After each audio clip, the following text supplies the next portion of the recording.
শুভ সন্ধ্যা। BBC বাংলার আয়োজন বাংলাদেশ সংলাপের নতুন পর্বের আজকের অনুষ্ঠানে আপনাদের সবাইকে স্বাগত জানাচ্ছি। আমি কামাল আহমেদ।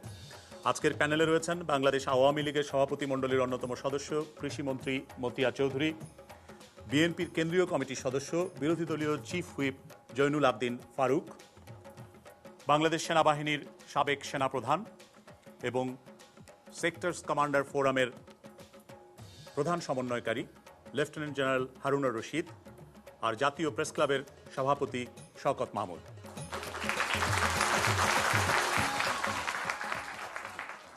প্রায় 2 মাস বিরতির পর আমাদের বাংলাদেশ সংলাপের আজকের এই আয়োজন। সুতরাং আপনাদেরকে আমাদের অনুষ্ঠানের আঙ্গিকটা একটু স্মরণ করিয়ে দিতে চাই। মিলনায়তনে উপস্থিত দর্শকবৃন্দ, আপনারা এখানে প্রবেশ করার সময় যে প্রশ্নগুলো জমা দিয়েছেন সেখান থেকে কিছু প্রশ্ন আমরা বাছাই করে নিয়েছি। যে প্রশ্নগুলো কি তা প্যানেল সদস্যরা জানেন না, তবে তারা যেমন সেই প্রশ্নের জবাব দেবেন ঠিক তেমনি আপনারাও সেই আলোচনায় অংশগ্রহণের সুযোগ পাবেন। আজকের প্রথম প্রশ্ন করছেন শাহ মোহাম্মদ আমির ফয়সাল। পিলখানা যে হত্যাকাণ্ডটা হয়েছে এটা কি সামরিক আইনে বিচার করা উচিত নাকি সাধারণ আদালতে বিচার করা উচিত? আইনমন্ত্রী বলেছেন যে তদন্ত শেষ হওয়ার পরেই এ বিষয়ে সিদ্ধান্ত চূড়ান্ত করা হবে। তবে তিনি এই সম্ভাবনার কথা বলেছেন যে সামরিক আইনে বিচারের সম্ভাবনা রয়েছে বা বিচার করা সম্ভব। সেই পটভূমিতেই এই প্রশ্ন। শুরু করি মতিয়া চৌধুরী, আপনাকে দিয়ে।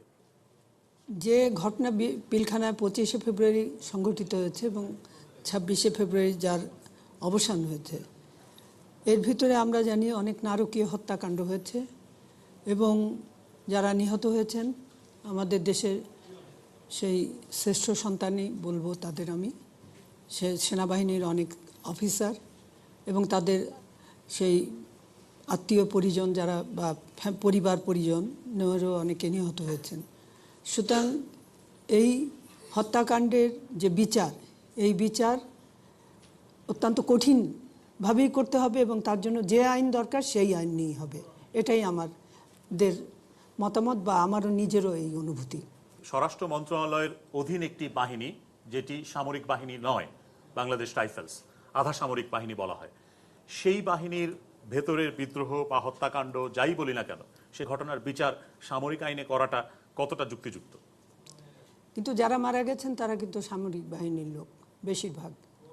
কাজেই সামরিক বাহিনীর একজন লোককে কেউ হত্যা করলে এবং সামরিক যারা মেরেছে তারা ওই সামরিক বাহিনীর সেই অফিসারদের অধীনস্থ ছিল। সুতরাং তারা যেটা করেছে সেটা কিন্তু মানে সেই দেশদ্রোহিতা এবং একই সঙ্গে মিউটিনি। তা সামরিক বাহিনীর অধীনস্থ কর্মচারী বা মানে সদস্য তারা যখন সমস্ত নিয়মকানুন ভঙ্গ করে হত্যা এবং অন্যান্য খুবই জঘন্য কর্মকাণ্ডে লিপ্ত হয়, তাদের জন্য সবচেয়ে কঠিনতম যে আইন, সেই আইন কী নামে হবে অবশ্য আমাদের আইনমন্ত্রী এখনও কনক্লুশন ড্র করেননি, তদন্ত সেটা শেষ হোক। কিন্তু আমার নিজের অনুভূতি যে সবচেয়ে কঠিনতম আইনই সেখানে প্রয়োগ করা উচিত। ধন্যবাদ। জয়নুল আবদিন ফারুক।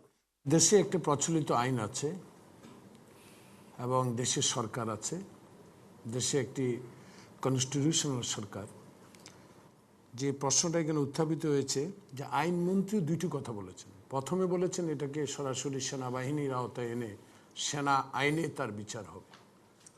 কথাটা বলেন না, বলেছে বিচার করা সম্ভব না হবে। এই বিভিন্ন পত্রিকায় বিভিন্ন নিউজ আসছে।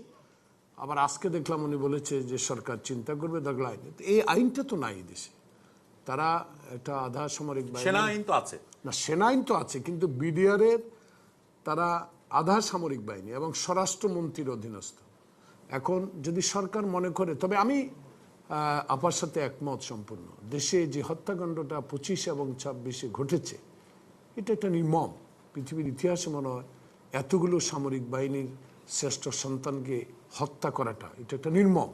বিচারটা যেখানে হোক তাদের সাজাওয়া উচিত। আমার এই প্রসঙ্গে আমি একটা কথা বলতে চাই, ইতিমধ্যে আমরা দেখতে পাচ্ছি যে একটি আন্তর্জাতিক মানবাধিকার সংস্থা হিউম্যান রাইটস ওয়াচ যে এটা বেসামরিক আদালতে বিচার করা হোক।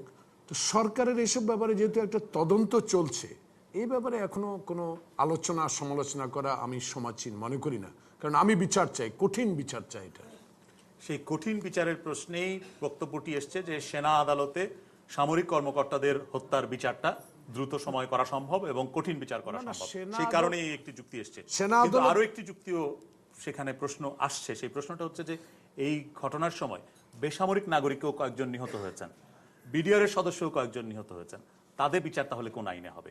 মানে এই প্রসঙ্গটা আমি বলতে চেয়েছিলাম। এখন সেনা আইনে বিচার আর প্রচলিত আইনে বিচার, সরকার তো আছে, সেনা আইনে বিচার দ্রুততম হয় আপনি বলেছেন, কিন্তু দেশের প্রচলিত আইনে বিচারও তো দ্রুত বিচার আছে, আরো সংক্ষিপ্ত বিচার করা যায়, আইন করে তো করা যায়। সেটা এখন সরকারের বিবেচ্য বিষয়, আমরা চাই এটা বিচার হোক। ধন্যবাদ। দর্শকদের মধ্যে হ্যাঁ, আপনি দ্বিতীয় সারিতে চতুর্থ জন বাঁ থেকে। সুষ্ঠু তদন্তের জন্য আমরা জানি যে তদন্তের রিপোর্ট পেশ করার পূর্ব পর্যন্ত কোনো ধরনের মন্তব্য করা ঠিক নয়, কিন্তু তারপরে আমরা দেখি যে সরকারি দলের বিভিন্ন মন্ত্রী মহোদয়ের বিভিন্ন মন্তব্য, এই মন্তব্যে কি এই তদন্তের রিপোর্ট পেশ করতে বাধাগ্রস্ত হবে না, এটা আমি প্রশ্ন রাখছি। এ সম্পর্কিত একটি প্রশ্ন আছে, তাহলে সেই প্রশ্নটি এবারে নিয়েই নিই, দুটো বিষয় একসাথে আলোচনা করা যেতে পারে। শারমিন আক্তার মিরপুর থেকে এসেছেন, আপনি এই সংক্রান্ত একটা প্রশ্ন আছে আপনার। বিডিআর বিদ্রোহের পূর্ণাঙ্গ তদন্ত রিপোর্ট প্রকাশ করার আগেই এর সাথে জঙ্গিরা জড়িত আছে, এই কথাটা বলা কতটা যুক্তিযুক্ত? বাণিজ্য মন্ত্রী অবসরপ্রাপ্ত কর্নেল ফারুক খান, প্রধানমন্ত্রীর কার্যালয়, সশস্ত্র বাহিনী বিভাগ, স্বরাষ্ট্র মন্ত্রণালয়, তাদের মধ্যে সমন্বয় করার একটা দায়িত্ব তাকে দেওয়া হয়েছে। সেই দায়িত্ব গ্রহণের পর তিনি একাধিকবার এই কথা বলেছেন, সেই পটভূমিতেই এই প্রশ্ন, এবং দর্শকদের মধ্য থেকেও এই প্রশ্ন এসছে। কিন্তু আইনমন্ত্রী বলেছেন যে তদন্ত শেষ না হওয়া পর্যন্ত কোন আইনে বিচার হবে সে সম্পর্কে সরকার এখনো চূড়ান্ত সিদ্ধান্ত হয়নি। দুটো বিষয় মিলিয়ে এই প্রশ্ন এসছে। Lieutenant general Harunur Rashid. আমি প্রথমে বিচারের প্রসঙ্গটি বলবো। একটি ম্যানুয়াল আছে, সেটাকে আমরা সাধারণত বলি manual of Bangladesh military act, এবং বাংলাদেশ সংসদে পাশ করা আইন, এবং এটা বাংলাদেশের জন্যই প্রযোজ্য। সরকার যখন নিয়ম শৃঙ্খলা বাহিনী করে তখন তাদের মধ্যে কিছু কিছু ধারা আছে যেখানে হিউম্যান রাইটস কাজ করে না। যেমন ধরেন, নিয়ম শৃঙ্খলা বাহিনীর লোক হিসেবে আমি কোনো অর্গানাইজেশন করতে পারি না, কিন্তু বাইরে একজন সিভিল ব্যক্তি সে অর্গানাইজেশন করতে পারে। তো যাই হোক, আমি বিচারের প্রশ্নে আসছি। সেখানে কিছু ধারা আছে, যে ধারাগুলিতে বলা হয়েছে যে সশস্ত্র বাহিনীর সদস্য এবং বেসামরিক ব্যক্তি দুই যখন জড়িয়ে পড়ে তখন সেটা সামরিক আইনে বিচার করা যাবে যদি বেসামরিক সরকার তার অনুমতি দেয়। আমাদের উদ্দেশ্য এখানে যারা আছে সকলেই সারা দেশব্যাপী চায় একটা ত্বরিত বিচার এবং কঠিনতম বিচার। এখন আমাদের যে বেসামরিক বা আমি বলবো যে বিচার বিভাগের যে বিচারটা, এটা অনেক দীর্ঘসূত্রিতা, অনেক সময় লাগে, কিন্তু জনগণ চায় যে এটা ত্বরিত একটা বিচার হোক, কঠিন একটা বিচার হোক। সে ত্বরিত বিচার, কঠিন বিচার করতে গেলে অবশ্যই আমাদেরকে এমন একটা পদ্ধতি খুঁজে বাইর করতে হবে যার মাধ্যমে আমরা এই কাজটা সম্পূর্ণ করতে পারি। এখানে একটা প্রশ্ন আসছে যে সামরিক আইনে বিচার হলে যারা অপরাধী তারা নিজেদেরকে আত্মসমর্পণের সুযোগ পাবে না, এই ধরনের কোনো প্রশ্নই আসে না। আপনাদের মনে আছে হয়তো আগরতলা কনস্পিরেসি কেসের জন্য বঙ্গবন্ধুর বিচার হচ্ছিল মিলিটারি কোর্টে, এবং সেই কোর্টে বঙ্গবন্ধুকে ডিফেন্ড করার জন্য ব্রিটেন থেকে পর্যন্ত লয়ার আসছিল। তো কাজে এইখানে যে তার যারা অ্যাকিউজড তারা যে ডিফেন্স দিতে পারবে না, এটা সন্দেহের কোনো কারণ নেই। কাজে আমরা জাতিগতভাবে যখন চাচ্ছি একটি দ্রুততম বিচার, একটি সুষ্ঠু বিচার এবং কঠিন শাস্তি, সেখানে আমি মনে করি সেটা আইনে এটা হলে তাড়াতাড়ি করা সম্ভব হবে, সুষ্ঠু বিচার করা সম্ভব হবে। দ্বিতীয়ত যে প্রশ্নটা আসছে যে তদন্তকালীন সময়ে কিছু মন্তব্য, এটা আমি ব্যক্তিগতভাবে এটা অনাকাঙ্ক্ষিত। এটা না করে তদন্ত কার্যটা শেষ করতে পারলে ভালো হতো, কিন্তু এখানে আবার একটু প্রশ্ন এসে যায়। জনগণ চায়, আমরা জানতে চাই কি হচ্ছে। এই যে সাংবাদিকরা যখন মন্ত্রী সাহেব যখন ক্যামেরার সামনে হন, যে বলতে হবে আপনাকে কি হচ্ছে বলেন, কি হচ্ছে বলেন, কি পাইলেন। তো এরকম কথার প্রেক্ষিতে অনেক কিছু বলে ফেলে। তো আমি মনে করি যে যদি সম্ভব হয় এই ধরনের পরিস্থিতি এড়ানোর জন্য যতটুকু সংক্ষেপে কথা বলা যায়, যতটুকু সেভ করে বলা যায় ততই ভালো। আপনার প্রশ্নের প্রথম অংশের যে উত্তর, সেই প্রশ্ন নিয়ে আরেকটি প্রশ্ন আসছে, সেটি হচ্ছে যে আপনি বলছেন যে দেশবাসী চায় দ্রুততম বিচার এবং কঠিনতম শাস্তি। দ্রুততম বিচারের জন্য দেশে দ্রুত বিচার আইন আছে, দ্রুততম বিচার দ্রুততম আইনে দ্রুত বিচার আদালতের মাধ্যমে করা সম্ভব কিনা। আর দ্বিতীয় হচ্ছে কঠিনতম শাস্তি বলতে আপনি কি বোঝাচ্ছেন? রাষ্ট্রদ্রোহিতার শাস্তি তো দেশে মৃত্যুদণ্ড আছেই, তার চাইতে কঠিনতম শাস্তি তো আর হতে পারে না। সো সেক্ষেত্রে প্রশ্ন আসছে যে বেসামরিক এবং সামরিক আদালতের মধ্যে তাহলে তফাৎটা কেন? না, বেসামরিক আর সামরিক আদালতে প্রথমত পদ্ধতিগত কিছু তফাৎ আছে। আপনি যখন বেসামরিক আদালতে যাবেন তখন যে দীর্ঘসূত্রিতা আপনি যে কোনো বিচারের ক্ষেত্রে দেখেন এটা কয়েক মাসে শেষ করা সম্ভব হবে না। ইভেন কি আমরা গত 2 বছরে দেখেছি যে দ্রুততম বিচারের ক্ষেত্রে কি হয়েছে। এখন প্রশ্ন হচ্ছে যে আপনি এদেরকে যখন দ্রুততম বিচারের কোর্টে নিয়ে যাবেন, তারা যখন হাইকোর্টে যাবে তারা আবার বেল পেয়ে যাবে। আপনি কি চান এই অপরাধী যারা এই ঘটনা ঘটিয়েছে তারা কোনো কোর্টের থেকে বেল পাক? ধন্যবাদ। প্যানেলের অন্য সদস্যের কাছে পরে আসবো, তার আগে দর্শকদের মতামত নিয়ে নিই। হ্যাঁ, আপনি ডান দিকে। এখন পেপার পত্রিকা যা দেখি তাতে মনে হয় এই বিচার সামরিক আদালতই হবে। এটা করার কারণ কি? তদন্ত কি জনসাধারণের আড়ালে রাখার কোনো চেষ্টা? ধন্যবাদ। আপনি? মাননীয় মন্ত্রীর কাছে আমার প্রশ্ন হচ্ছে, কিছুদিন আগে চ্যানেল আইয়ের একটা সমালোচনার অনুষ্ঠানে আমি জানতে পেরেছি যে তৎকালীন মন্ত্রী, সাবেক মন্ত্রী একজন উপস্থাপন করলেন যে এভাবে নাকি এর আগেও ওই বিমান বাহিনীর এ ধরনের একটা ঘটনা ঘটেছে, কিন্তু সেখানেও কোনো সুরাহা পাওয়া যায়নি। এখন এক্ষেত্রেও এই যে পিলখানার ঘটনাটা, এখানেও যদি সেই অবস্থা হয় তাহলে আমরা বিচার চাইবো, আমরা সরকারের কাছে চাচ্ছি যে আমরা আসলে কি বিচারটা পেতে পারি। ধন্যবাদ। আপনি? আমি লেফটেন্যান্ট জেনারেল হারুন রশিদ সাহেবের সাথে একমত যে উনি বলছেন যে সাধারণ আদালতে দীর্ঘসূত্রিতার ব্যাপারটা অনেক বেশি, সেটা সামরিক আদালতে হয়তো কম হবে। ধন্যবাদ। একদম পেছনে। হ্যাঁ, আপনি? আমাদের দেশে একটা আইন আছে, government servant discipline and appeal rules 1985। এই আইনে সেনাবাহিনীর সদস্য এবং বিডিআরকে আলাদা রাখা হয়েছে। তো চাকরির টার্মস অ্যান্ড কন্ডিশন, তো বাংলাদেশ তো এর আগে কখনো বিডিআর বিদ্রোহ হয় নাই। অতএব বিডিআর বিদ্রোহ বিচার যদি সিভিল আইনে করা হয় তাহলে আইন করে করতে হবে। আর আমার মনে হয়, আমি নিজে বিচার বিভাগের সাথে জড়িত, কাজ করি, সেই হিসাবে সিভিল আইনে করলে অনেক সময় লেগে যাবে। সামরিক আইনে করে কঠোর এবং দ্রুততম শাস্তি, আমি মনে করি ফায়ার। বিচার বিভাগে কাজ করেন মানে কি আপনি আইনজীবী? না, আমি সরকারি চাকরি করি। ধন্যবাদ। সামনের সারিতে আপনি? জি, আমরা একটা সার্বভৌম দেশ এবং আমাদের দেশে বর্তমানে গণতান্ত্রিক সরকার প্রতিষ্ঠিত। সুতরাং কিভাবে বিচার হবে, কোথায় বিচার হবে, ইটস দেয়ার ডিসিশন। সেখানে এত বিতর্কের অবকাশ আছে বলে আমি মনে করি না। ধন্যবাদ।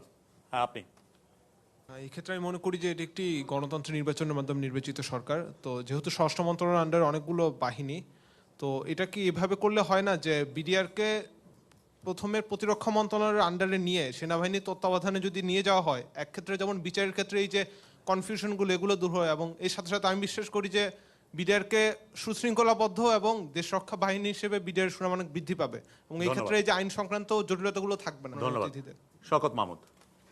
এখানে একটা কনফিউশন আছে। এটা সামরিক আইন নয়, এটা সেনা আইনে, এবং আমাদের সংবিধানে কিন্তু ডিসিপ্লিন ফোর্সের যে সংজ্ঞা আছে সেই সংজ্ঞার মধ্যে এবং তার কার্যপরিধির মধ্যে কিন্তু এটা কোর্ট মার্শাল বা সেনা আইনে বিচারের সুযোগ আছে। আমাদের সংবিধান তার সমর্থন করে, এবং একই সঙ্গে বিডিআর এর 1972 যে স্ট্যান্ডিং অর্ডার আছে সেখানেও কিন্তু এই কোর্ট মার্শালের প্রভিশন কিন্তু রাখা হয়েছে, এবং এমন প্রভিশনও আছে যে বিডিআর এর ডিজি ইচ্ছে করলে কোনো একজন জওয়ানকে সরাসরি 7 বছরের কারাদণ্ড দিতে পারেন। এটা কোনো বিচারেরও কোনো প্রয়োজন হয় না যদি ডিজি মনে করেন সেই জওয়ান অন্যায় করেছে। তো সেই ক্ষেত্রেও আমি মনে করি যে আমাদের বিজ্ঞ আইনজীবীগণ, ব্যারিস্টার রফিকুল হক বলেছেন, আইনমন্ত্রীও বলেছেন যে এটা সেনা আইনে বিচার করলে এটা সংবিধানের কোনো লঙ্ঘন হবে না, এবং সেখানে যদি এটা বিচারটা যদি ওপেন করে দেওয়া হয়, আমাদের দাবি হচ্ছে বিচারটা স্বচ্ছ হোক, ওপেন করে দেওয়া যায়, তাহলে সারা জাতি দেখতে পারবে বিচারটা সুষ্ঠু হচ্ছে কিনা।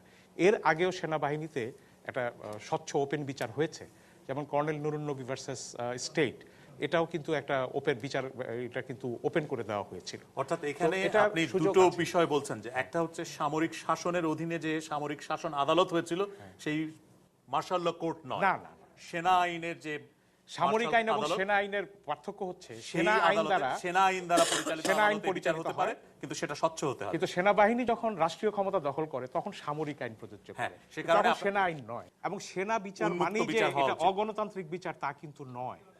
আমরা এই সিভিল বিচার ব্যবস্থাকে গণতান্ত্রিক বলবো বা সেনা বিচার ব্যবস্থাকে অগণতান্ত্রিক বলবো তা নয়।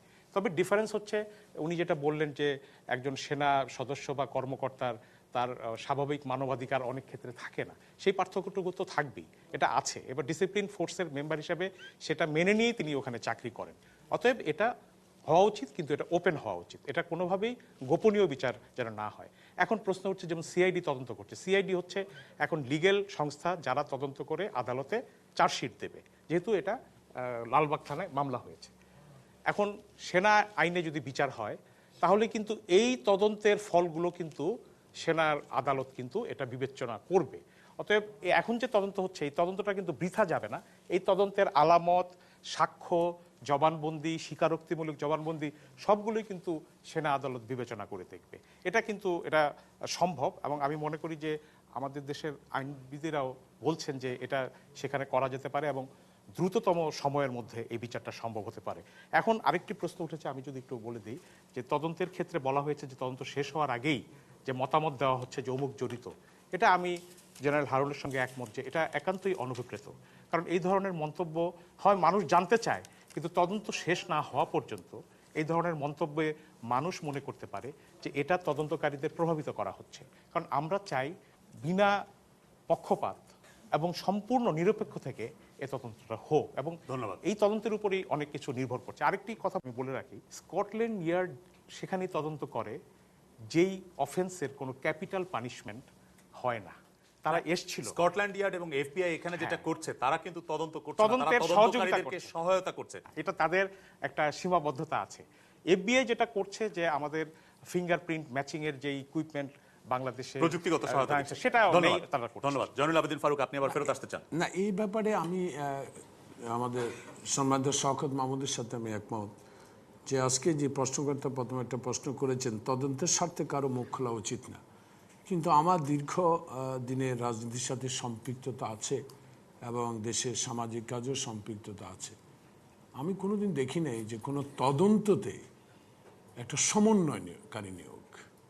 এটা আমার এই সমন্বয়কারী কেন এইসব কথাগুলো বলছেন, উনি একজন সরকারের আবার মন্ত্রীও, তো সে কারণে আমরা আমার ব্যক্তিগত মতামত যে তদন্তের ব্যাপারে সমন্বয়কারী নিয়োগ না করলে ভালো হতো, এবং এই তদন্তের সম্পর্কে কোনো কথাই মন্ত্রী মহোদয় না বলাই উচিত ছিল, যেহেতু এটা একটা তদন্তের ব্যাঘাত হতে পারে বলে আমি মনে করি। ধন্যবাদ। মতিয়া চৌধুরী। প্রথমত যার সম্বন্ধে কথা আসছে ওনাকে আজকে এখানে আপনারা উপস্থিত রাখলে, বিশেষ করে যেহেতু বিবিসির এই সমস্ত অনুষ্ঠান সাম্প্রতিক ঘটনাবলীর উপরে হয়, সুতরাং এটা নিয়ে আজকে আলোচনা হবে, এটা মোটামুটি অনুমান করা অসম্ভব কিছু ছিল না। তাহলে মন্ত্রী নিশ্চয়ই তার কথা ব্যাখ্যা দিতে পারতেন। এবং মন্ত্রী এমনিতেও মন্ত্রীদের একটু কম কথা বলাটা আমি নিজেও পছন্দ করি। আগে অনেক অনুষ্ঠানে আপনাদের আসতাম, এখন কম আসি, কেননা সরকারি দলের কাছ থেকে মানুষ কাজ চায়, বক্তৃতা চায় না। বক্তৃতা দেওয়ার জন্য তো বিরোধী দল আছেই, সেটা অন্য ব্যাপার। তো যাই হোক, আমি বলছি আচ্ছা জানতে চায়, তবে জানার জন্য একটু ধৈর্য আবার ধরতে হবে, এবং জাতি হিসাবে আমরা বাঙালিরা একটু ধৈর্য আবার কম ধারণ করি, এটাও একটা আমাদের বৈশিষ্ট্য। তবে আমি একটা জিনিস পরিষ্কার করতে চাই, উনি কিন্তু সমন্বয়কারী না। যে কয়েকটা সংস্থা যে মানে তদন্ত কাজ পরিচালনা করছে সেটাকে কোঅর্ডিনেট করার জন্য একটা কমিটি হচ্ছে, সেখানে আইনমন্ত্রীও আছেন, ইয়েও আছেন, কর্নেল ফারুক সেটার শুধু সভাপতি মাত্র, উনি কিন্তু সমন্বয়কারী নন। আর আমি তো বললাম যে সামটাইম সাইলেন্স ইজ গোল্ডেন। ধন্যবাদ। আমরা পরের প্রশ্ন নেই। পরের প্রশ্ন করছেন মোহাম্মদ কামাল হোসেন। বিডিআর বিদ্রোহের পর যেসব বিডিআর সদস্য পিলখানায় অবস্থান করছেন তারা কি বাইরে কারোর সাথে যোগাযোগ করতে পারবেন কিনা? সীমিত আকারে কিছু কিছু বিডিআর সদস্যের পরিবারের সাথে যোগাযোগ করার, পরিবারের সদস্যদের সাথে যোগাযোগ করার সুযোগ ইতিমধ্যে বিডিআর কর্তৃপক্ষ দিয়েছে, কিন্তু বিপুল সংখ্যায় প্রায় 7,000 বিডিআর সদস্য পিলখানায় ফেরত এসছেন বলে বলা হচ্ছে, এবং তাদের অধিকাংশই এখনো পরিবারের সাথে কোনো যোগাযোগ করতে পারছেন না। সেই পটভূমিতেই এই প্রশ্ন। Lieutenant general Harun Rashid. না, এখানে একটা সিস্টেম যে আপনাকে চিন্তা করতে হবে, যেদিন ঘটনাটা হয় সেদিন ওখানে প্রায় 8 থেকে 10,000 সৈন্য ছিল। কাজে এখানে একটি স্ক্রিনিং প্রসেস, যে প্রত্যেকটা সোলজারকে নিয়ে তার কি কর্তব্য ছিল, সে কি করেছে, সে কি করে নাই, সে কোথায় যোগ দিয়েছিল, সে কেন পালিয়ে গেল, সবগুলো নিয়ে 8,000 লোকরে স্ক্রিন করে আপনি 2-4 দিনের মধ্যে সম্ভব নয়। একজন লোকের সাথে যদি আপনি আধা ঘন্টা উপরে কথা বলেন তাহলে 8,000 লোকরে আপনি স্ক্রিন করতে কত সময় লাগবে সেটা আপনাকে একটু অনুমান করতে হবে। কাজেই জাতি এত বড় একটা ট্রমার মধ্যে দিয়ে গেল, একটু আগে যে মন্ত্রী মহোদয় বললেন আমাদেরকে একটু ধৈর্য ধরতে হবে। এই যে স্ক্রিনিং প্রসেসে যাদের স্ক্রিনিং হয়ে গেছে তাদেরকে যোগাযোগ করতে দেওয়া হচ্ছে, যাদের স্ক্রিনিং এখনো হয়নি তদন্তের স্বার্থে তাদেরকে এখনো যোগাযোগের সুযোগটা দেওয়া হচ্ছে না। এই বাছাই প্রক্রিয়া, যেটাকে স্ক্রিনিং প্রক্রিয়া বলছেন, সেটা করতে যদি 1 মাস সময় লাগে, এই 1 মাস তারা পরিবারের সাথে কোনো যোগাযোগ করতে পারবে না, এটা কি যুক্তিসঙ্গত হচ্ছে? না, এটা সরকার বা কোনো বাহিনী, পুলিশ বা নিরাপত্তা বাহিনী যে কেউ যদি কাউকে গ্রেফতার করে 24 ঘন্টার বেশি তাকে আটকে রাখতে পারে না, তার পরিবারের সাথে যোগাযোগ করার একটা সুযোগ দিতে হয়, তার আইনজীবীর সাথে যোগাযোগ করার একটা সুযোগ দিতে হয়, সেটা যত গুরুতর অপরাধী হোক না কেন। তা না হলে ওই ব্যক্তির মৌলিক মানবাধিকারের পরিপন্থী কাজ কর্তৃপক্ষ করছেন বলে গণ্য করা হয়। এবং সে কথাটাই বলেছে হিউম্যান রাইটস ওয়াচ। তারা এমন কথাও বলেছে যে বিডিআর এই পিলখানায় যাদেরকে আটক রাখা হয়েছে এখন এই স্ক্রিনিং প্রক্রিয়ার সময়, তার মধ্যে মৃত্যুর ঘটনাও ঘটেছে, সেগুলো তদন্তের দাবি তারা জানিয়েছে। এখন মানবাধিকারের প্রশ্ন তাহলে আসবে কিনা, আন্তর্জাতিকভাবেই আসবে কিনা? আমি বলবো যখন এই যে 56 জন বা 57 জন অফিসারকে নির্মমভাবে হত্যা করা হলো, তখন কি মানবাধিকার লঙ্ঘন হয়নি? সেটাকে আমরা মানবাধিকারের দিকে ঠেকাতে পেরেছি? পারি নাই। সেখানে তো মানবাধিকার লঙ্ঘন হয়েছে। যে পরিবারগুলোর উপর অত্যাচার হলো, তা সেখানে কি মানবাধিকার লঙ্ঘন হয়নি? মানবাধিকার লঙ্ঘন হয়েছে। তখন কি এখন প্রশ্ন হচ্ছে, সবাই তো আর হত্যার সাথে জড়িত নয়। মানবাধিকার আছে তার, কিন্তু তার আগে তার দায়িত্ব ছিল, তার একটা কর্ম সম্পাদন করার কথা ছিল।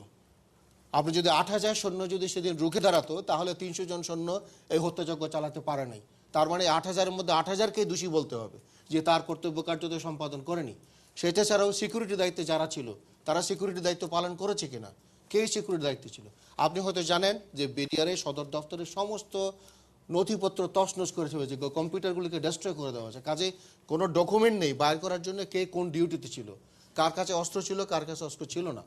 সেখানেও প্রশ্ন হচ্ছে, আপনি প্রত্যেকটা লোককে যদি সন্দেহের থেকে দূরে নিতে চান, তাহলে তার সাথে কথা বলে তাকে স্ক্রিনিং করে হয় আপনি তাকে দোষী সাব্যস্ত করবেন, অন্য তাকে নির্দোষ সাব্যস্ত করবেন।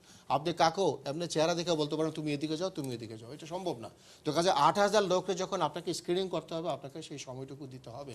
এখানে যদি মানবতার লঙ্ঘন হয়ও, আমি বলবো বিচারের স্বার্থে এবং সুষ্ঠু তদন্তের স্বার্থে প্রত্যেকটি জওয়ানের সাথে কথা বলে তার সঠিক অবস্থান নির্ধারণ করে তারপর সিদ্ধান্ত নেওয়া উচিত। এখন যদি আপনি তাকে পরিবারের সদস্যদের সবার সাথে যোগাযোগ করতে বলেন, সে যোগাযোগের মাধ্যমে সে অন্যান্য জিনিস খবরও সে প্রচার করবে। ধন্যবাদ। জয়নুল আবদিন ফারুক। ঘটনাটা ঘটেছে 25-26 দুদিন। 25 তারিখ 8:30টার সময় তো মোটামুটি ডিজি সাহেব ফোন করে সমস্ত সংস্থাকে জানানো হয়েছে যে আমাদেরকে জানান, আমরা বিপদে আছি, আমাদেরকে বাঁচান, যেটা আমরা পত্রপত্রিকা বিভিন্ন টক শো এবং বিভিন্ন আলোচনা আমরা দেখেছি।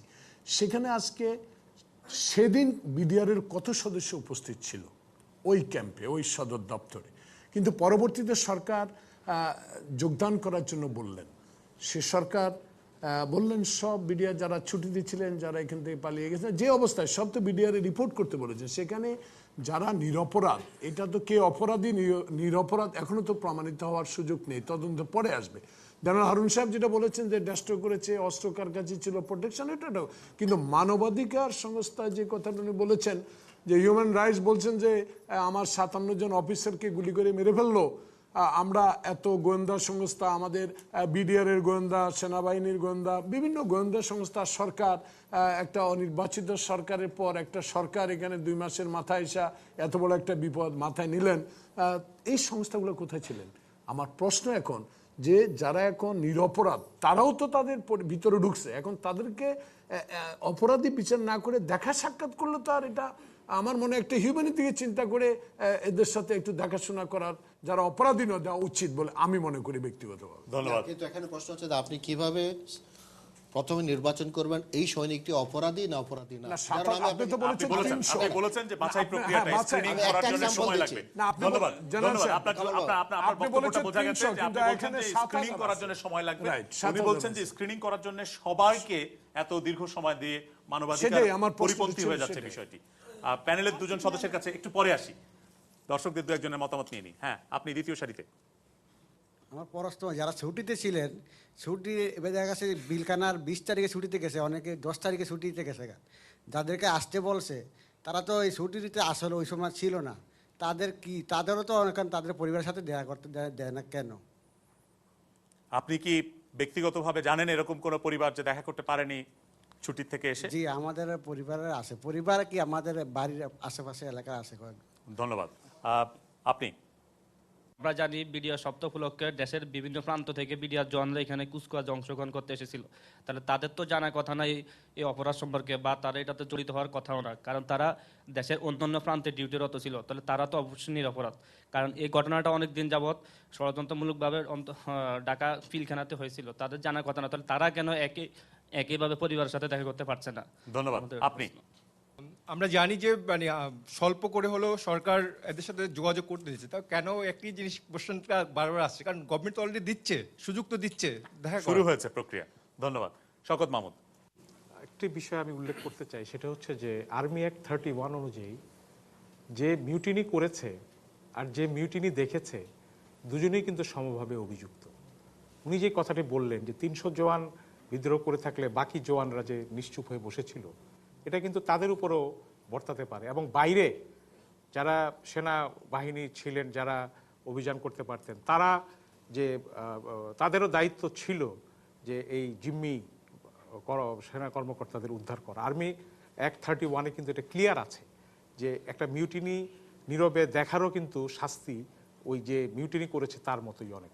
মাইক্রোস্কোপিক দৃষ্টিতে দেখলে হ্যাঁ তার ফান্ডামেন্টাল রাইটস আছে, আত্মীয় স্বজন দেখা করো না, কিন্তু এখানে বিডিআর বাহিনীর পুনর্গঠনের যে একটা বিশাল কাজ চলছে, এই স্ক্রিনের প্রক্রিয়াটাকে কিন্তু আমি মনে করি যে খুব ছোট করে দেখলে চলবে না। এখানে কিন্তু আমি মনে করি একটু ধৈর্য ধরার বিষয় আছে, যে সীমিত আকারে দেখা করার যে সুযোগ, যে হয়তো ক্লিয়ার হয়ে যাচ্ছে তার ফ্যামিলির সঙ্গে দেখা করতে দেওয়া হচ্ছে। আর নর্মালি জওয়ানরা বছরে কয়দিন তার ফ্যামিলির সঙ্গে দেখা করতে পারে যারা আছে, সেটাও তো একটা বিবেচনার বিষয়। অতএব দেখা করার সুযোগটা এই ক্ষেত্রে একটা ন্যাশনাল ক্রাইসিস, আমরা কিন্তু ক্রাইসিস পেরিয়ে যাইনি। বিডিআর এখনো অগোছালো এবং একটা বিভ্রান্ত বাহিনী হিসাবে রয়ে গেছে। একে পুনর্গঠনের প্রক্রিয়ায় কিন্তু একটু সময় লাগতেই পারে, এবং আমরা বিশ্বাস করি দেখে শুনে যাচাই করে এমনভাবে করা উচিত যেন সেকেন্ড টাইম এই ঘটনাগুলো আর না। ধন্যবাদ। মতিয়া চৌধুরী। আমি কাগজ পড়ে যেটুকু দেখেছি সেটা হলো যে তাদেরকে কিন্তু পর্যায়ক্রমে দেখা করতে বা মোবাইলে কথা বলতে দেওয়া হচ্ছে, কাজেই প্রক্রিয়া শুরু হয়েছে। এবং একটা গণতান্ত্রিক সরকার ক্ষমতায় থাকলে যেটুকু সুবিধা তারা ভোগ করতে পারতেন বা পারা উচিত সেটা কিন্তু শুরু হয়েছে। আমাদের মনে রাখা উচিত যে বাংলাদেশে বিডিআর না হলেও এই ধরনের ঘটনা তো অতীতে অনেক হয়েছে।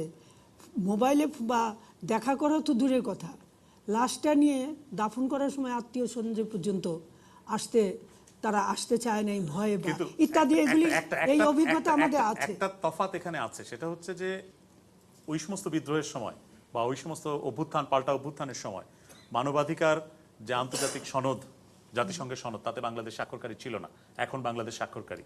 মানবাধিকারের বিষয়টা এখন পৃথিবীব্যাপী একটা খুব বড় বিষয় হিসাবে আসছে, এবং আন্তর্জাতিক মানবাধিকার সংস্থা এই যে হিউম্যান রাইটস ওয়াচ, তারা উদ্বেগ প্রকাশ করেছে, এবং তারা এমনকি বলছে যে ভিতরে কি হচ্ছে সেটা তারা জানতে পারছে না, তাদের পরিবাররা জানতে পারছে না। মৃত্যুর ঘটনা ঘটছে, নিহত হয়েছেন বলে তারা শব্দটা ব্যবহার করেছে, নিহত হয়েছেন একাধিক বিডিআর সদস্য কাজে ফেরত এসে। সেক্ষেত্রে সরকারের বক্তব্য কি হবে? আচ্ছা, তো আমি তো বাংলাদেশ তখন স্বাক্ষরকারী ছিল না, সুতরাং তখন যা হয়েছে সব তাহলে জায়েজ, ঠিক আছে। কিন্তু বিবিসি তো স্বাক্ষরকারী ছিল।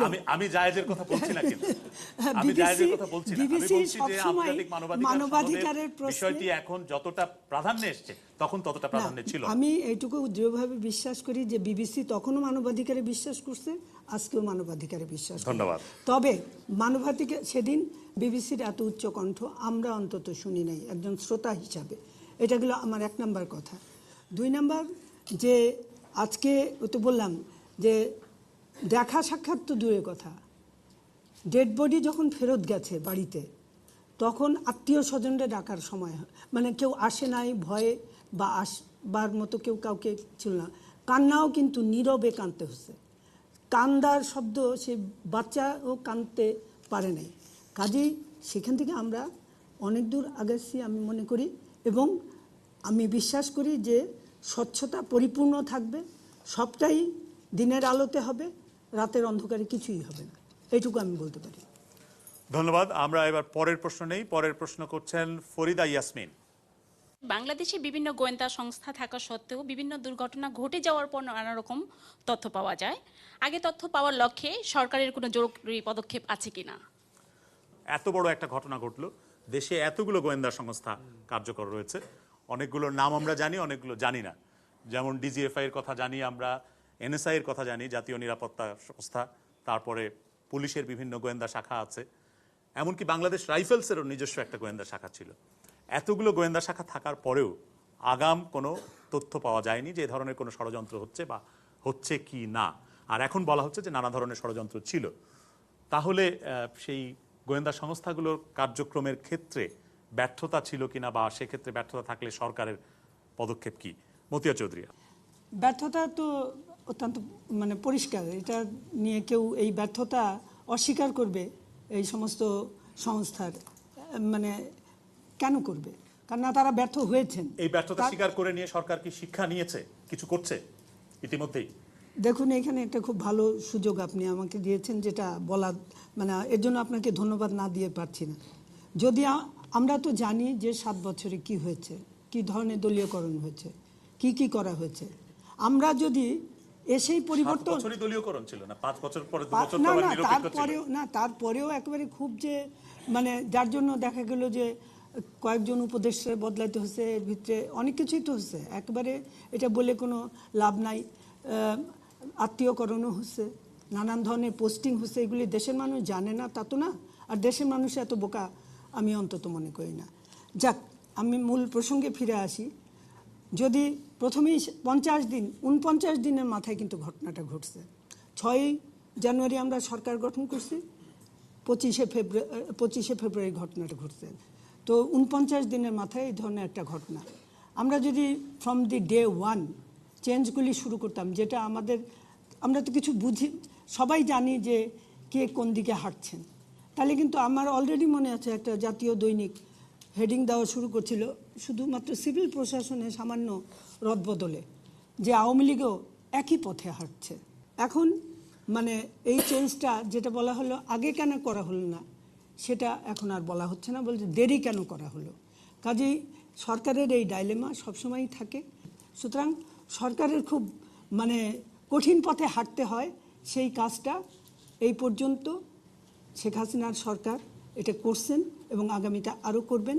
এবং ব্যর্থতার এটা তো বলাই বাহুল্য, who is going to defend all this একাধিক গোয়েন্দা সংস্থা আছে, একাধিক সমন্বয়ের অথবা এগুলোকে পুনর্গঠনের, এগুলোকে আরো দক্ষ করার কোনো পদক্ষেপ কি সরকার ইতিমধ্যে নিয়েছে? একাধিক গোয়েন্দা সংস্থার ব্যর্থতার দায়িত্ব মানে স্ট্রাকচার যখন তৈরি হচ্ছে বা যখন এটা মোটামুটি গঠিত হচ্ছে তখন থেকেই শুরু হচ্ছে।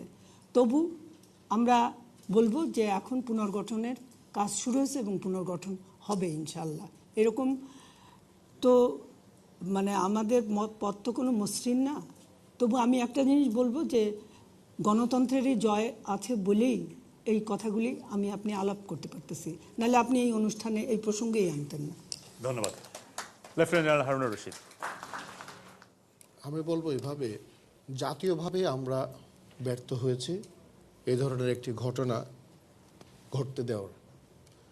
এখন আপনি যখন পিন পয়েন্ট করতে যাবেন এই ব্যর্থতা কোন ডিপার্টমেন্ট বা কোন ব্রাঞ্চ বা কোন সংস্থার উপর পড়বে, তাহলে আমাকে অপেক্ষা করতে হবে তদন্ত প্রতিবেদন সম্পূর্ণ হওয়া পর্যন্ত। এখানে গোয়েন্দা সংস্থার আমি একটি কথা বলতে চাই। গোয়েন্দা সংস্থা কিন্তু কোনো কিছুকে প্রিভেন্ট করতে পারে না, কোনো কিছু বন্ধ করতে পারে না। গোয়েন্দা সংস্থার কাজ হচ্ছে প্রতিবেদন তৈরি করা এবং যারা জানা দরকার তাদেরকে জানানো। কার্যকরী ব্যবস্থা নেবে কিন্তু যাদেরকে জানানো হয়েছে তাদেরকে। এটা হলো একটা। আর দ্বিতীয় কথা হলো গোয়েন্দা সংস্থাকে কিভাবে ব্যবহার হবে, কি কাজ হবে, সেটা কিন্তু যারা গোয়েন্দা সংস্থাকে কাজে লাগায় তাদের দায়িত্ব। এখন আপনার কাছে একটা ছুরি থাকলে সেই ছুরি দিয়ে আপনি আত্মরক্ষা করতে পারেন, সেই ছুরি দিয়ে আপনি খুনও করতে পারেন। তো কাজে এটা ছুরির ব্যাপার নয়, এটা হচ্ছে যে ব্যবহারকারীর ব্যাপার।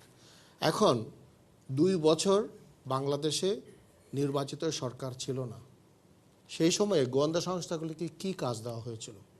এখানে আমি একটা ছোট্ট উদাহরণ দিতে চাই। সেই উদাহরণটা হচ্ছে, অনেকে বলছে যে 4 থেকে 5 বছর আগে যে সমস্ত সৈনিকরা 40 ব্যাটালিয়নে রিক্রুটেড হয়েছিল পার্টিকুলার একটা জায়গার থেকে, তাদের বেশিরভাগ সংখ্যক সৈন্যরা এই কাজে জড়িত। তার মানে দেখা যাচ্ছে এই পরিকল্পনা শুরু হয়েছে 4 থেকে 5 বছর আগে। তাহলে তখন গোয়েন্দা সংস্থা 4 থেকে 5 বছর আগে যারা ছিল তাদের দায়িত্বে ছিল, তারা সেই সময় সেই প্রতিবেদন তৈরি করে সরকারকে সময় মতো জানিয়েছিল কিনা, এবং জানায় থাকলে সে 4 থেকে 5 বছর সময়ের মধ্যে কি কি কার্যক্রম নেওয়া হয়েছে সেটা দেখতে হবে। এখন একটি নতুন সরকার আসার পরে 49 দিনের মাথায় পুরা যে সরকারি যন্ত্র এটাকে চেঞ্জ করা সম্ভব না, এটাকে একটা প্রক্রিয়ার মধ্যে নিতে হবে, এটাকে সময় নিতে হবে। এখন এই 49 দিনের মধ্যে সরকারের যে ব্যস্ততা ছিল বা সরকারের যে কার্যক্রম ছিল তার মধ্যে গোয়েন্দা সংস্থাকে কী ধরনের কাজে লাগানো হয়েছে সেটা আমি বলতে পারবো না, কারণ আমার কাছে সেই ইনফরমেশন নেই। তবে একটি কথা আমি বলতে পারি, 25 তারিখে বিডিআরের যে ঘটনাটা হয় ঠিক তার আগের দিন 24 তারিখ মাননীয় প্রধানমন্ত্রী সেখানে গিয়েছিলেন এবং সেখানে বেশ কয়েকজন মন্ত্রী মহোদয় উপস্থিত ছিলেন। তার মানে এইটা দাঁড়ায় যে প্রধানমন্ত্রীর নিরাপত্তায় যে বাহিনী নিয়োজিত তারা নিশ্চয়ই সবাইকে স্ক্রুটিনি করেছে, সবাইকে জেনে শুনে সেখানে মাননীয় প্রধানমন্ত্রীকে যেতে দিয়েছেন এবং যারা বিডিআরের ভিতরে ছিল তাদের সবাই এটা জানতো যে এখানে সকল ধরনের গোয়েন্দা সংস্থা কাজ করছে, তারপরেও তারা এই কাজটা করতে সমর্থ হয়েছে। তার মানে এখানে এমন কিছু শক্তি আছে যে শক্তিতে পুরা রাষ্ট্রযন্ত্রটাকে অকেজো করে দিয়েছে। আমি সেখানে প্রশ্ন যে মাননীয় মন্ত্রী যেটা বললেন যে এটাকে আনডু করতে যে কতদিন সময় লাগবে এটা এখন বলা সম্ভব নয়। ধন্যবাদ। শওকত মাহমুদ। আসলে গোয়েন্দা সংস্থাগুলোকে বিভিন্ন সময়ে রাজনৈতিক কাজে ব্যবহার করা হয়েছে। দলীয়করণ তো শুধু 7 বছর নয়, এর আগের 5 বছরও হয়েছে এবং গোয়েন্দা সংস্থাগুলো বিভিন্ন কাজে ব্যবহৃত হয়েছে। বিশেষ করে গত 2 বছরের তত্ত্বাবধায়ক সরকারের আমলে আমি একটি দৃষ্টান্তই দেব যে -2 ফর্মুলা বাস্তবায়ন, দুর্নীতি দমন অভিযানের নামে রাজনীতিবিদদের মানবাধিকার মৌলিক অধিকার হরণ করে তাদেরকে যে জেলে পড়া হয়েছে, তারা তো এই গোয়েন্দা সংস্থার মাধ্যমেই নিপীড়িত হয়েছে। এবং এই গোয়েন্দা সংস্থাগুলো, আমি বিশেষ একটা গোয়েন্দা সংস্থার আমি নাম বলবো না, তাদের যে ধরেন কাউন্টার ইন্টেলিজেন্স ডিপার্টমেন্ট আছে, এই ডিপার্টমেন্ট পাশ্চাত্য বিশেষ করে আমেরিকানদের সহযোগিতায় এই ডিপার্টমেন্ট গড়ে উঠেছে এবং ওই ডিপার্টমেন্টই তো রাজনীতিবিদদের ধরে ধরে নিয়ে জেলখানায় পড়েছে। তাহলে কাউন্টার ইন্টেলিজেন্সের কাজ তখন কি হয়েছে? যারা তাহলে আমেরিকান পয়সায় দুর্নীতি দমন অভিযানের নামে এই দেশের গণতন্ত্রকে, রাজনীতিবিদদেরকে অত্যাচার করা হয়েছে, তাহলে এই শাখার কাছ থেকে আপনি কি আশা করবেন যে সে কাউন্টার ইন্টেলিজেন্সের কি করবে? রাজনীতিবিদদের -2 ফর্মুলা কোত্থেকে হয়েছে? এগুলো তো বিশেষ সংস্থা থেকে হয়েছে এবং মিডিয়াকেও তারা নিপীড়ন করেছে, মিডিয়াকেও করেছে। তাহলে আমরা এটা কি করে আশা করব যে এই গোয়েন্দা সংস্থাগুলো দেশের সামনে ঘটিতব্য বিপদ সম্পর্কে আমাদেরকে জানাবে? পুনর্গঠনের ব্যাপারে আমি মনে করি যে এটার জনবলের সমস্যা আছে এবং তাদের অ্যানালাইসিসের ক্ষেত্রেও অনেকগুলো ঘাটতি আছে। আমার মনে হয় সরকার যদি এদেরকে পুনর্গঠন করেন তাহলে সিভিল অথরিটির আন্ডারে একটি ব্যাপক ভিত্তিক গোয়েন্দা সংস্থা এবং এগুলোর সমন্বয়ের ব্যবস্থা করা প্রয়োজন। আমার মনে হয় যে ঢেলে সাজানোর ক্ষেত্রে আমাদেরকে এমনভাবে ব্যবস্থা করতে হবে যাতে এটা স্ট্রিক্টলি এটা ডেমোক্রেটিক গভর্নমেন্টের কন্ট্রোলে ডেভেলপ করে, যেটা আমরা বাইরে দেখেছি। এটা কোনো বাহিনীর কন্ট্রোলে রাখলে গেলেই সেই গোয়েন্দা সংস্থাগুলো পরে আমি মনে হয় যে সরকারকে মিসলিড করা এবং একই সঙ্গে রাজনীতিবিদদের উপরে অনেক। ধন্যবাদ। জয়নুল আবদিন ফারুক। এইখানে একটা জিনিস আমি আমার আপার উদ্ধৃতি দিয়ে শুরু করতে চাই। উনি বলেছে 5 বছরে অনেক নিয়োগ হয়েছে। আমি প্রথমে বলেছি যে 7:45 আমরা দেখেছি সরকার প্রধানকে বা সরকারের ঊর্ধ্বতন কর্তৃপক্ষকে ডিজি ফোন করে বলেছে যে আমরা একটা বিপদে আছি, রক্ষা করেন। তাই আমি মনে করব যে বর্তমান সরকার 49 দিন হোক আর 30 দিনের হোক, সরকারের দায়িত্ব অনেক ছিল। 25-26 এত রক্তপাত ঘটতো না। তাই সে কারণে সরকারের দায়িত্বের প্রসঙ্গে চলে যাচ্ছেন, আমরা আলোচনা করছি দায়িত্বটা না, দায়িত্ব না গোয়েন্দা সংস্থা। উনি বলেছেন যেটা যে শুধু 5 বছর আর 2 বছর 7 বছর 2 বছর আমরা ক্ষমতায় ছিলাম, কিন্তু গোয়েন্দা সংস্থার কাজ রাজনীতিবিদরা কোথায় কোথায় যায়, কি অবস্থায় চোখ কখন বাঁধা যায়, এই দায়িত্ব বেশি পালন করেছেন 2 বছরে। সেটা না, আমি যাব না, কিন্তু 5 বছরে কথা এখানে আনার প্রয়োজন নেই। আমি মনে করি গোয়েন্দা সংস্থার কাজ যেটা ছিল সেটা সরকারের কাছে সঠিক তদন্তটা ওনারা পৌঁছাতে পারে না। রিপোর্টটা আমি তাই ব্যর্থ মনে করবো, সম্পূর্ণ ব্যর্থ মনে করবো। এই অফিসারদের তারা রক্ষা করতে পারত। এখন তাহলে এই বাহিনীগুলোকে পুনর্গঠন না, পুনর্গঠন তো শুরু করেছেন। আমরা 5 বছর দলীয়করণ করেছি, 2 বছর 2 বছর বাদ 5 বছর। এখন ওনারা সব তো বদলাচ্ছেন, এনএসআই বদলাচ্ছেন, অনেক অফিসার, ডিসি, এসপি, এগুলো আস্তে আস্তে পুনর্গঠন হবে, সবকিছু পুনর্গঠন হবে। ধন্যবাদ। খুব সংক্ষেপে 2-1 জনের মন্তব্য নিয়ে নেব। হ্যাঁ, আপনি। আমি যেটা মাননীয় মন্ত্রীর কাছে জানতে চাচ্ছি সেটা হচ্ছে গোয়েন্দা সংস্থার পুনর্গঠনে কি সরকার আবার দলীয়করণ করবে? ধন্যবাদ। আপনি আপনার পিছনে। হ্যাঁ, কিছুদিন আগে একটা পত্রিকায় দেখলাম যে আমাদের যে এতগুলো গোয়েন্দা সংস্থা তাদের মধ্যেও নাকি আভ্যন্তরীণ প্রতিযোগিতা হয়, একজন আরেকজনের নাকি বর্তমান বিডিআরের এই হত্যাকাণ্ডের তদন্তে নাকি তারা একজন আরেকজনকে পরিচয় দিয়ে তদন্ত করছে না, সেটাও নাকি তাদের জন্য নিরাপদ না। এখন এরকম যদি অবস্থা হয় গোয়েন্দা সংস্থাগুলো, তাহলে কি সত্যিকার সুষ্ঠু এবং মানে গোয়েন্দা সংস্থাগুলো পুনর্গঠনে কি সহায়ক হবে কিনা? ধন্যবাদ। আমি আর একজনের মন্তব্য নেব শুধু সামনের সারিতে। হ্যাঁ, এতজন সেনা কর্মকর্তা হত্যার পরও সরকার খুব ঢালাওভাবে বলছে যে তারা এখানে সফল, সরকারের সফল পদক্ষেপ। আসলে আর কতজন সেনা কর্মকর্তা মারা গেলে পর সরকার ব্যর্থ হতো, এটা কি আমাদের প্রশ্ন জাগে না? ধন্যবাদ। মতিয়া চৌধুরী, আপনি ফেরত আসতে চান? হ্যাঁ, আমি প্রথমে একটু করতে চাই, আমাদের বিরোধী দলের মাননীয় চিফ হুইপ তিনি মানে 8:30 দুবার বললেন। আসলে পত্রপত্রিকায় কোনোখানি 8:30 আগে খেলেনি, উনি হয়তো আরেক রাউন্ড হলে ওটাকে 7:45, তারপরে 24 তারিখে হয়তো নিয়ে যেতেন। এই ব্যাপারে আমি কোনো কিছু বলতে চাই না। ব্যাপার হলো যে যারা জীবিত বেরিয়েছেন তারা বলছেন যে ঘটনাটা ঘটেছে 9টা থেকে 11টার ভিতরে, এবং এর ভিতরে যেটা মাননীয় প্রধানমন্ত্রী পার্লামেন্টেও বলেছেন, যিনি ডিফেন্সেরও প্রধান দায়িত্বে মন্ত্রণালয়ের দায়িত্বে, তিনি বলছেন যে ঘটনা জানার সঙ্গে সঙ্গে সেনাবাহিনী মুভ করানো হয়েছে, র্যাবও মুভ করানো হয়েছে। তাদের প্রস্তুতি নিয়ে আসার যে সময়টুকু তার ভিতরে কিন্তু হত্যাকাণ্ড সংঘটিত হয়েছে। এবং নিপীড়ন, নির্যাতন এগুলো আমরা সবাই জানি, এটা নিয়ে কেউ এইখানে দ্বিমত পোষণ করবে বা শ্রোতৃমণ্ডলী দ্বিমত কেউ পোষণ করবে না। কিন্তু প্রশ্নটা হলো এই যে ঘটনাটা, এটা কথা তো চলে আসছে যে এটা সে 40 ব্যাটালিয়ান, এই ব্যাটালিয়ানের যে রিক্রুটমেন্ট এটা অনেক আগে থেকে শুরু হয়েছে, এবং আরও কতগুলি কথা আসছে যেগুলি এখানে মানে প্রসঙ্গ ক্রমেই আসে, যে যেমন হলুদ রুমাল, অরেঞ্জ রেড রুমাল, অ্যাশ কালারের রুমাল, এটা একটা সেই বিশেষ আদর্শে দীক্ষিত যারা তাদের বিভিন্ন স্টেজের মেম্বারশিপের সিম্বল হিসাবেও কিন্তু জানা যায়। তো এগুলি অনেক কথা চলে আসছে, কিন্তু তদন্ত কমপ্লিট হওয়ার আগে আমি নিজে অন্তত এই সম্বন্ধে মন্তব্য করতে চাই না। কিন্তু এইটুকু আমি বলতে পারি, গণতন্ত্র আছে বলেই অনেকে কাঁদতে পারতেছেন, গণতন্ত্র আছে বলেই আজকে ভালো সবাই সম্মানের সঙ্গে জানাজা পাচ্ছেন, এবং গণতন্ত্র আছে বলেই সবাই সব কিছু জানতে পারবেন, গণতন্ত্র আছে বলেই এটার সঠিক স্বচ্ছ বিচার হবে এবং পুনর্গঠনও দিনের আলোতে হবে, রাতের অন্ধকারে কিছু হবে না। ধন্যবাদ। আমরা আর একটা প্রশ্ন নেই, নাসির উদ্দিন এবারের প্রশ্নটি করছেন। নাসির উদ্দিন। আচ্ছা, আমাদের দেশ যে বিশ্ব অর্থনৈতিক মন্দার কবলে পড়তে যাচ্ছে, তা মোকাবেলায় সরকার কি গ্রহণ করবে? সরকার কি পদক্ষেপ নেবে অর্থনৈতিক মন্দা মোকাবেলায়, বিশ্ব অর্থনৈতিক মন্দার যে প্রভাব বাংলাদেশে পড়তে চাচ্ছে সেটার উপরে? শুরু করবো শওকত মাহমুদ আপনাকে দিয়ে।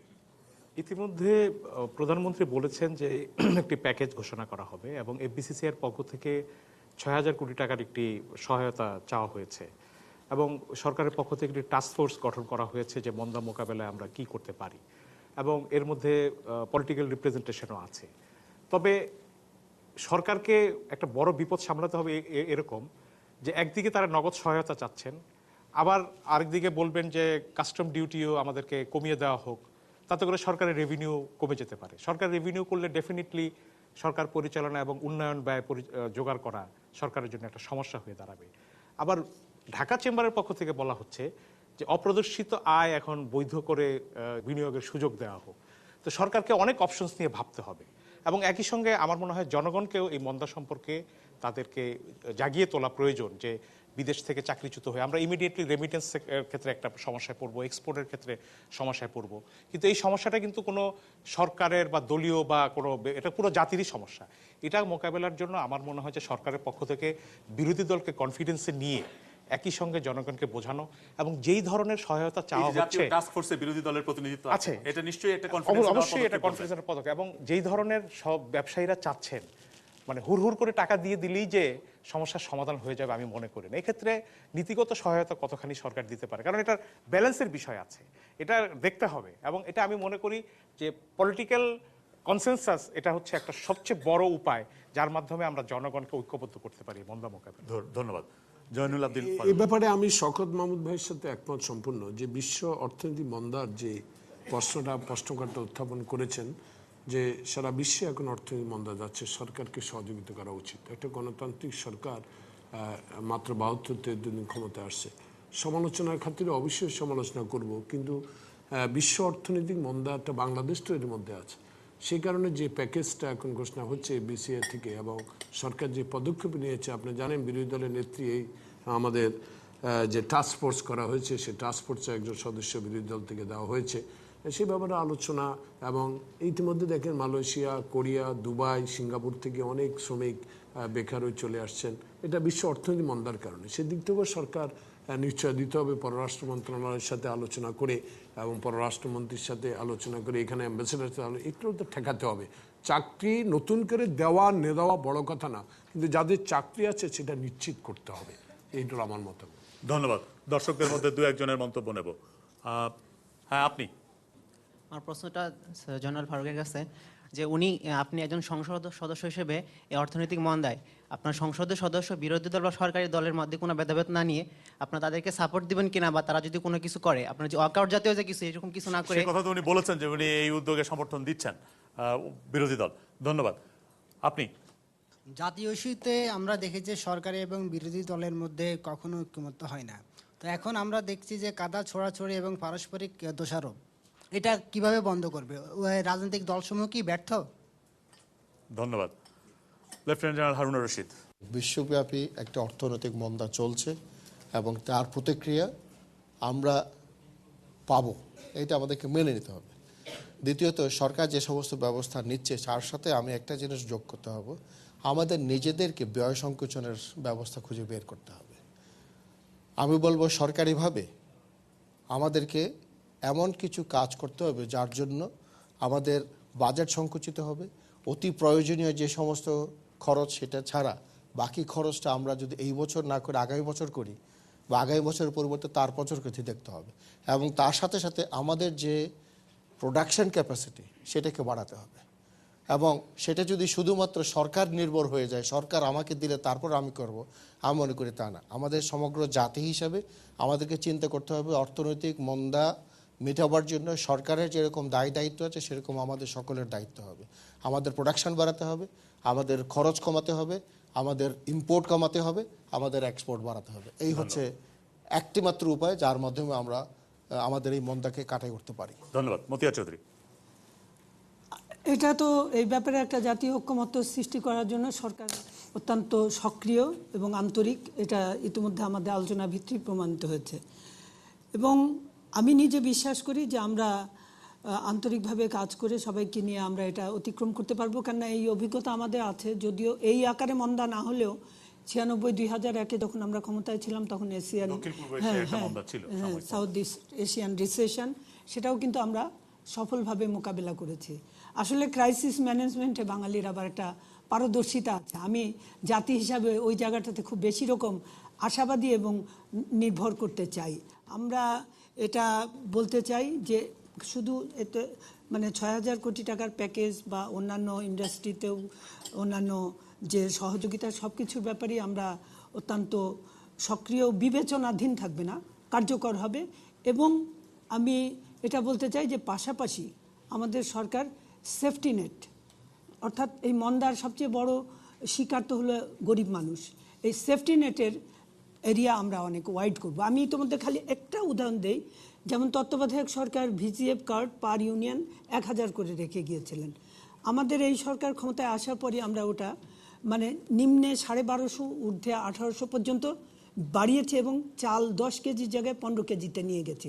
এমনিভাবে যদি আমরা সেফটি নেটটা অনেক ওয়াইড করি, সম্প্রসারণ করি, আর পাশাপাশি কূটনৈতিক উদ্যোগকেও আমরা অব্যাহত রাখি, আমার মনে হয় যে আমরা যেমন সিডর ম্যানেজমেন্ট করেছি, আমরা অতীতে অনেক ক্রাইসিস ম্যানেজমেন্ট করেছি, এটাও পারবো। আমাদের আগামী অনুষ্ঠান সিলেটে, আর সেই অনুষ্ঠানে অংশ নিতে চাইলে ফোন করুন 018-940-70-30 এই মোবাইল নম্বরে। SMS-ও করতে পারেন, আর ইমেল করতে চাইলে লিখুন bengali@bbc.co.uk এই ঠিকানায়। শ্রোতা দর্শক, আপনাদেরকে অসংখ্য ধন্যবাদ, প্যানেল সদস্যদেরকেও ধন্যবাদ। ধন্যবাদ চ্যানেল আই কর্তৃপক্ষ এবং বাংলাদেশ চীন মৈত্রী মিলনায়তন কেন্দ্রের কর্তৃপক্ষকে। অনুষ্ঠানের প্রযোজক ওয়ালিউর রহমান মিরাজ এবং আমি কামাল আহমেদ আপনাদের সবাইকে শুভেচ্ছা জানিয়ে এখনকার মতো এখানেই বিদায় চাইছি। শুভরাত্রি।